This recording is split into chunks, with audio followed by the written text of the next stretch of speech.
So back to what I was saying. Could be us. Yo, what's good guys, Peter here. We are back with another video. Hope you guys are having a great day. Today, man, we've got a lot to talk about. We're talking about archetypes, man. Archetypes are super important. We all know how the archetypes are going to be, dual archetypes back in 2K19.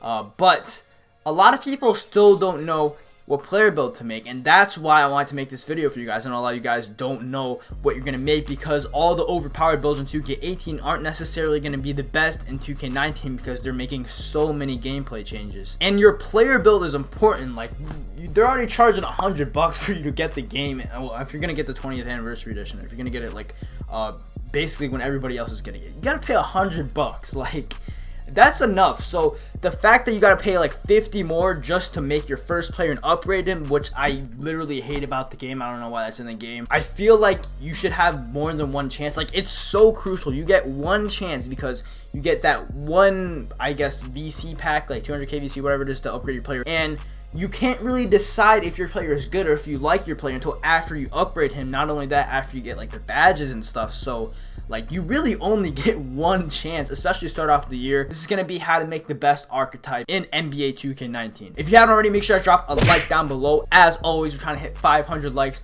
on this video. And if you do not have noties on, make sure you guys turn them on, especially now with all the 2K19 content dropping.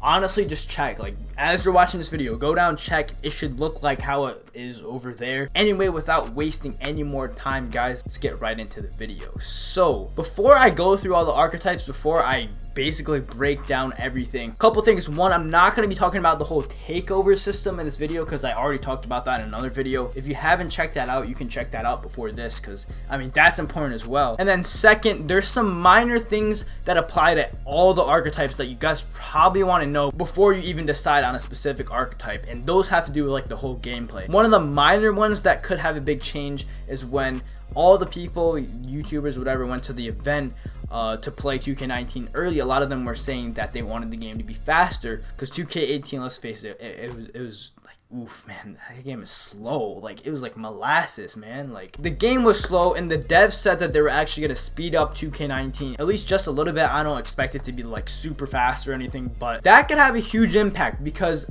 every 2K before 2K18 had a pretty good balance between guards and centers because they weren't either too fast or too slow.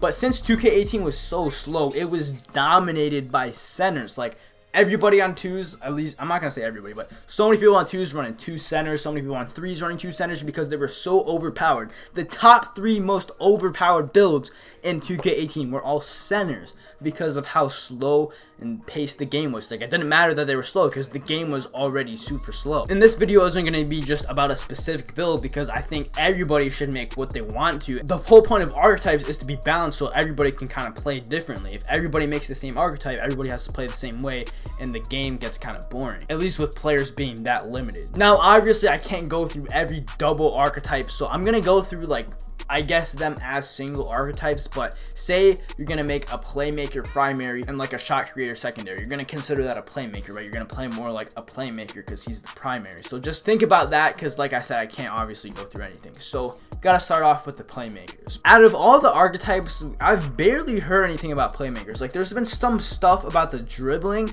which hasn't been too much of a change. It's not like dribbling so much harder this year. Like, it's relatively the same. Like, they're saying that the skill gap is higher for the dribbling, but they're also saying the defense is better. So in terms of them being either more or less overpowered, I don't really think they're gonna be like way too overpowered or like super bad. Like, I just think they're gonna be fine. So if you are an experienced player, I think they're for experienced players, and you know how to dribble, you have IQ, you have experience playing point guard, and you know how to run with different centers, I would consider a playmaker just because it's always been reliable playmaker, solid point guard. Now, a sharpshooter is kind of a limited position, and this is why I want to say that.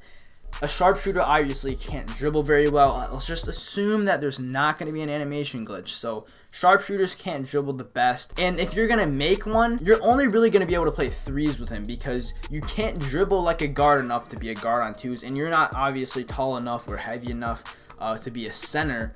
So you're kind of at that 2 guard position, the middle position. There's been rumors that the shooting is a lot harder this year, but at the same time, sharps do get green animations and no other archetype can. So yeah, if you consistently have people to play threes with all the time, you're fine with playing that 2 guard spot and just spotting up. Sharpshooter is good for you. Now we're on to shot creators. This is kind of a weird archetype. They're only really good at one thing. I mean, they're good at a lot of things, but they're only really great at one thing, which is off dribble shots. And the demand for off dribble shots is kind of like, I don't know, it's kind of weird. The way I play 2K is similar to the way I play in real life. In real life, it's way easier to take a standing shot than an off dribble shot. So I would actually, if I was making a point guard, I would make a sharpshooting playmaker instead of a playmaking shot creator, because that's just the play style I have. I'm used to taking regular shots. It does take some time to get used to. Personally, I'd say shot creators are much better on 2s. So if you enjoy playing 2s and you know how to get off dribble shots and you don't really care too much about shooting 3s, then you should make a shot creator. Mike Wang has said, shot creators have a really good pull-up midi. There's a lot of different moving shots this year and stuff that you can do out of them. And also with the takeover, I'm not going to mention the takeover for every archetype, but you can actually break angles with the takeover ability with a shot creator. So they look pretty good. If you're fine with taking a lot of off dribble shots, a lot of midis, not a lot of 3s, and playing 2s, then you should make a shot creator. Now the thing is, with shot creators, if you're not a good dribbler, then you're gonna have to play weird, and nobody wants to do that, man. It's 2018, it's gonna be 2019. If you're still spamming screens, you might as well just make a new player. Now on to the slasher. I'm gonna be honest, slashers are not good. Okay, they're good, but especially if they're taking out blow-bys, slashers are not going to be as good. I'm just gonna say that right now. Especially on 3s, you want to take 3-point shots on 3s, so definitely not on 3s. Maybe on 2s, I don't know. The way I've always seen a slasher is, it's kind of just a fun position. You can get cool animations, but in terms of being a good, competitive player, slasher is just not for you. So if you're looking to just have fun, you don't really care too much about winning, even though that's kind of the point of this video, was actually the best archetypes to make and how to make the best archetype. Slasher isn't for you, man. It's just gotta be for dunking, for having fun. You can make it work on 2s, but especially considering that they're taking out blow-bys, which are the one thing that made slashers really good, and think they weren't that good competitively to begin with, I would not advise making one. And then finally, we have the lockdown defender, and this might be the most important one, and I probably have the most to say about this in terms of all the guards, because the lockdown defender has changed a lot. It used to be a really good position if you knew how to play with it. A lot of skilled players would have lockdowns just to play with, to experiment with in 2K17, because the main, point of them was to be able to play defense, but also at the same time shoot and be able to dunk. They can dunk very well. They're very athletic. But when you took the ability to shoot out of the game, especially considering there was, again, blow-by and snatchbacks, nobody made them in 2K18. If you made a lockdown in 2K18, what you doing, man? But 2K19 is changing a lot of things. I think they want to bring the lockdown back. Mike Wang himself has said that lockdowns are going to be really good this year. I mean, that's not going to automatically make them good, but he said that they fixed badges like pickpocket. They fixed a lot of the defense that was messing up 2K18. And then back to the article about 2K19 that was released a couple weeks ago, there's actually a new steal system and the interior defense is a lot better. So this is the thing about lockdowns. It's a high risk build because you never know what it's going to be. You're already pretty limited and you already kind of have to be fine with that. So I would not recommend a lockdown just because it's risky. Like I said, you only really have one chance. I don't think you're going to be ripping people left and right just because with the 2K18 engine, it's not like a 2K17. You can just spam a button and get the ball every time. It's not that easy, which I think is good, but maybe they'll be good in the long run. I just would not take the risk in making one as your first build. So now we're on to some of the bigs. First off, we have a very, hyped up archetype this year, which is the glass cleaner. Now, glass cleaners are kind of a weird archetype because they're good at some things, but they're not good at other things. And I guess if you want to maximize how good they are at at 2K, you have to play weird. You have to either spam screens or you just have to play weird, and you're not gonna have a lot of fun. At least I don't think. I wouldn't have fun just spamming screens. Some people do. Even though Mike Wang himself said that glass cleaners got a lot of love this year, meaning that I guess they got a buff. Unless they can really be upgraded to the point of where they can shoot like 2K17, I would stay away from a glass cleaner just because it's kind of a high risk build. Also, they are for threes. You know, on twos, if you have a glass cleaner and you have a guard, the other team can just double team the guard, and if he passes out to you, what are you gonna do if you can't shoot? You know what I mean? So if you for sure want to play center next year, you're really into, I guess, rebounding, and you don't really want to score too much, I guess a glass cleaner might be a good decision for you, but I would not use that as the best center build. Now we're on to the post scorer, and this is kind of a weird build, but you can get nasty with this build. Like, it is, I honestly think it was the most overpowered archetype in 2K19 because of, one, you could just back people down with the movement system. It was just so bad. No matter how heavy the other center was, you could just back people down. Two, if you mastered, you know, all the post moves, post fade, it was literally unstoppable. With the way the defense was, you couldn't do anything about it. That's why you saw all of these 100 game win streaks on the 1v1 court with post scores, because you could master it and you could be very good. If you're into that kind of stuff, you can try it, but I feel like you're gonna have to be a little bit more skilled this year because, I mean, from what we've been hearing, they fixed the paint defense, so you're not going to just be able to get bailed out with like a post spin every time you're just backing people down or drop stepping. You're going to actually have to know what you're doing. And with that being said, there's actually a lot more freedom with the post moves. There's a lot more skilled things that you can do with it. Basically, I think they're increasing the skill gap. If you want to, you know, shimmy, I don't know, fade like Dirk. I mean, if you really think you can do stuff like that and you primarily only want to play twos and maybe a 1v1 court if there even is one next year, then I would make a post score. But it's kind of a like unique position. You can only really do so much. I wouldn't use that as the go-to center build. Now we're on to the stretch big. The stretch big is, I would say, the most reliable center build. If you really want a center build, you don't want to have any risk, make a stretch big. All right, wait, hold up. All right, so I'm recording this the day I'm posting this. I just had to add this. So 2K yesterday, they basically were saying that the taller you are, the worse you are at shooting. And of course, everybody's saying, yo, rip stretch bigs. Yo, there's not going to be any more stretch bigs. Yo, don't make a stretch big. Let me just tell you guys this right now. 2K does this every single year. They want you to question what build you're making, especially if they're doing the same archetypes, you know, dual archetypes again.